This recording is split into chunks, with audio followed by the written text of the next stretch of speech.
देखिए बच्चों, आज हम आपके पाठ्यक्रम में निर्धारित हिंदी कविता की भावभूमि को समझने के लिए आधुनिक काल की पृष्ठभूमि और वास्तव में उसकी भूमिका के अंदर क्या क्या महत्वपूर्ण कारण या परिस्थितियाँ रही जिससे कि आधुनिक काल का जो इतिहास है वो निर्धारित किया गया।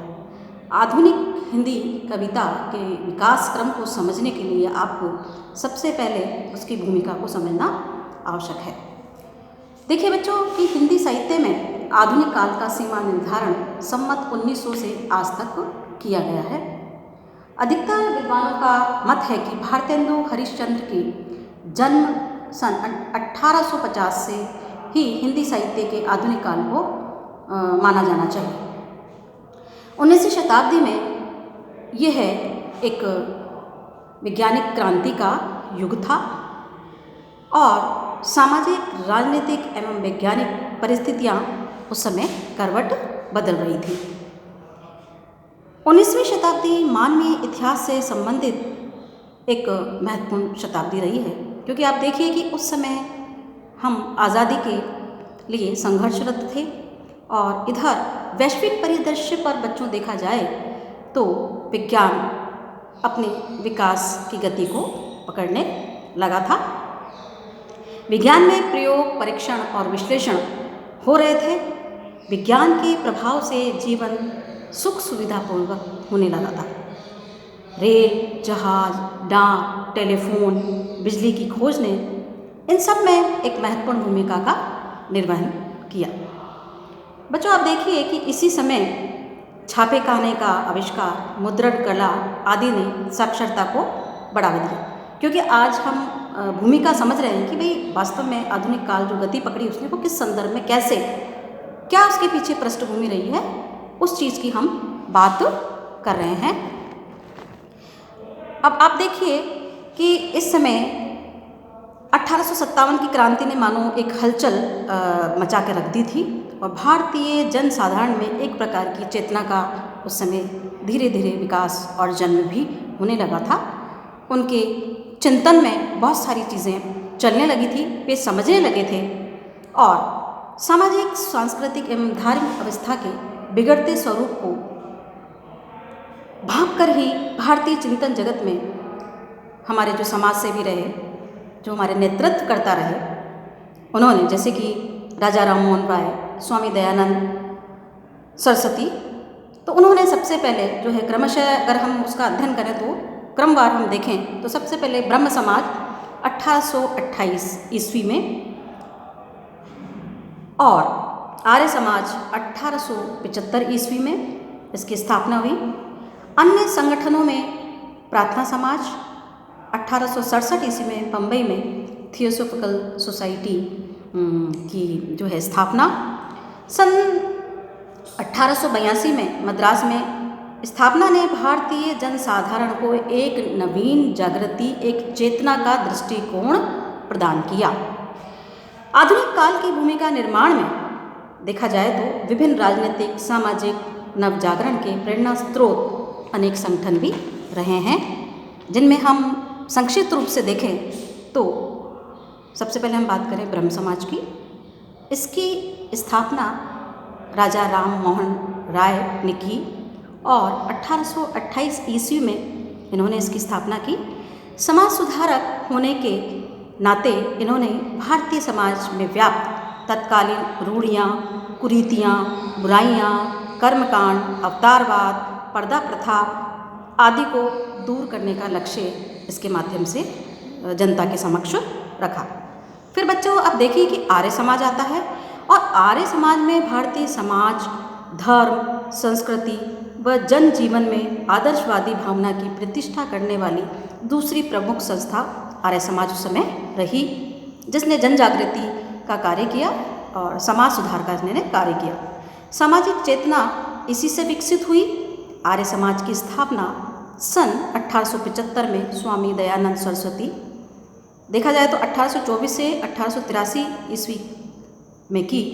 इन्होंने हिंदू धर्म व दर्शन को राह दिखाते हुए, क्योंकि उस समय बहुत सारी रूढ़ियाँ, कुरीतियाँ, अंधविश्वास हमारे समाज में व्याप्त थे जो मनुष्य की चेतना को, उसके चिंतन को प्रभावित करते। इनको दूर करने का इन सामाजिक संस्थाओं से जुड़े जो लोग थे, जो नेतृत्व करता थे, समाज सुधारक थे, उन्होंने इसका भरपूर प्रयास किया और वो उसमें सफल भी हुए। आप देखिए कि इन्होंने हिंदू धर्म व दर्शन को राह दिखाते हुए पुरानी रूढ़ियों की आलोचना की और सत्यार्थ प्रकाश को प्रस्तुत कर आधुनिक युग के अनुकूल सिद्धांतों की स्थापना भी इस समय हुई। अब बच्चों देखिए कि इसमें सामाजिक रूढ़ियाँ, मूर्ति पूजा जो है में जो कर्मकांड हैं, छुआछूत, बाल विवाह, अशिक्षा, पर्दा प्रथा, पशु बलि आदि बुराइयों को दूर कर, जो बुराइयाँ थी मतलब इनके अंदर, अच्छी चीज़ों को तो उन्होंने ग्रहण करने के लिए मना नहीं किया, लेकिन जो एक रूढ़ियाँ बन गई थी जिससे कि लोगों को तकलीफ होती थी, तो दिखावा जो होता था उसको दूर करने के लिए उन्होंने एक राह दिखाई और इन बुराइयों को दूर कर समाज को एक नई दृष्टि प्रदान की। किसके द्वारा? आर्य समाज के द्वारा। उस समय रामकृष्ण परमहंस और शिष्य विवेकानंद ने भी उस समय भारतीय समाज, धर्म और दर्शन को प्रभावित किया। रामकृष्ण परमहंस और स्वामी विवेकानंद जो उनके शिष्य रहे थे, उन्होंने भारतीय धर्म सिद्धांतों की नई व्याख्या प्रस्तुत की और विवेकानंद ने वेदांत दर्शन की नई व्याख्या का प्रचार प्रसार अपने देश में ही नहीं वरन विदेशों में भी किया और अपनी उसका लोहा, हमारी भारतीय संस्कृति और हमारे दर्शन का लोहा मनवाया। इंग्लैंड और अमेरिका में अपने भाषणों से लोगों को प्रभावित किया। इनकी विचारधारा ने तत्कालीन युवा वर्ग जो भारतीयता को छोड़कर पाश्चात्य जगत की ओर आकर्षित हो रहा था, उन्हें अपने धर्म, संस्कृति, दर्शन और साहित्य की ओर मोड़ने का इन्होंने प्रयास किया। अब आगे देखिए बच्चों कि युवा वर्ग में नया विश्वास व नई आस्था जगाने में स्वामी विवेकानंद का महत्वपूर्ण योगदान रहा। तात्कालिक हिंदी साहित्य इनके सिद्धांतों व विचारों से प्रभावित हुए बिना नहीं रह सका, क्योंकि हम भूमिका को देख रहे हैं, अभी तैयार हो कि भाई क्या क्या परिवेश और परिस्थितियाँ और उसकी जो पृष्ठभूमि रही है आधुनिक कविता की, हिंदी जो कविता का युग रहा है, उसके प्रारंभ में क्या क्या घटनाएं राजनीतिक स्तर पर, सामाजिक स्तर पर, है ना, क्या क्या घटनाएं घटित हुई, उसी के बारे में हमें समझना है। थियोसॉफिकल सोसाइटी अर्थात ब्रह्मवादी सभा भारतीय समाज और साहित्य में आधुनिकता का प्रचार प्रसार करने का एक महत्वपूर्ण योगदान इसका रहा है। इस सभा का आरंभ तो सन 1857 में अमेरिका में हुआ, मतलब इसका आरंभ, लेकिन बाद में सन 1882 में भारत में भी मद्रास में इसका संगठन किया गया और श्रीमती एनी बेसेंट इस सभा की उत्थान में उनका विशेष योगदान रहा है, जिन्होंने इससे लोगों को जोड़ा, लोगों की जो कुरीतियाँ थी, लोगों में जो सामाजिक बुराइयाँ फैली हुई थी उसको दूर करने का इसके माध्यम से प्रयास भी किया। उन्होंने देश में भ्रमण करके भारतीय संस्कृति के वैशिष्ट्य को बताते हुए समस्त भारतीयों को जागरूक किया और भारतीय सभ्यता, संस्कृति, इतिहास, धर्म, दर्शन का हम जनसाधारण को जो है ज्ञान करवाया। अब आप देखिए कि शिक्षा के माध्यम से भारतीय समाज को ज्ञान विज्ञान की ओर इन्होंने उन्मुख करने का भी प्रयास किया और उसमें ये पूर्णतः सफल भी हुए। आगे आप देखिए कि स्वराज्य आंदोलन की प्रगति से, उस समय संघर्षरत हम, आज़ादी का बिगुल बज चुका था, प्रगति से भारतीय समाज में राजनीतिक स्तर पर विश्वास कायम भी हुआ। इनका कोशिश जो थी इन सभी संगठनों की, ना, समाज सुधारकों की, समाज सेवियों की, वो प्रयास जो है इनका सफल रहा। 1857 की क्रांति की असफलता के बाद अनेक महत्वपूर्ण परिवर्तन हम पाते हैं, हम देखते हैं। 1885 में सर A.O.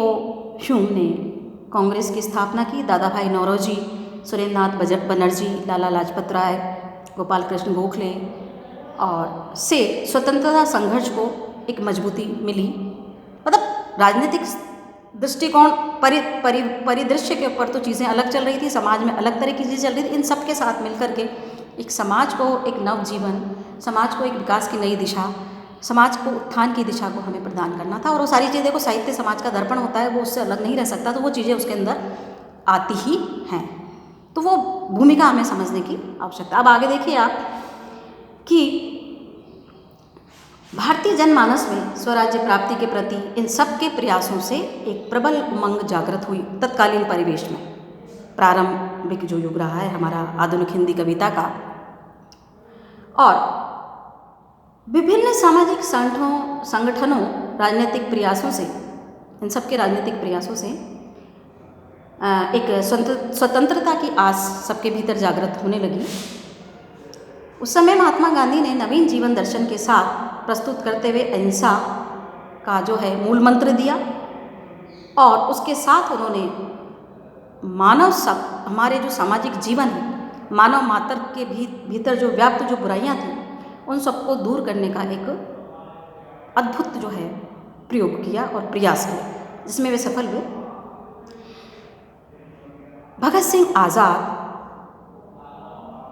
और सुभाष चंद्र बोस, राम प्रसाद बिस्मिल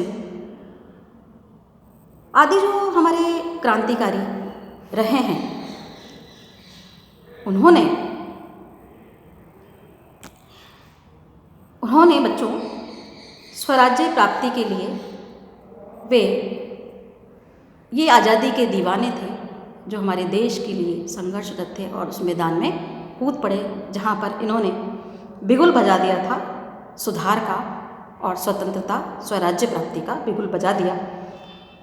स्वराज्य प्राप्ति के आंदोलन से हिंदी साहित्य में गांधी के सिद्धांतों विचारों से एक स्थान बनने लगा, अर्थात वो विचारधारा, गांधी की जो विचारधारा थी वह हमारे साहित्य के अंदर भी उसका प्रवेश हुआ।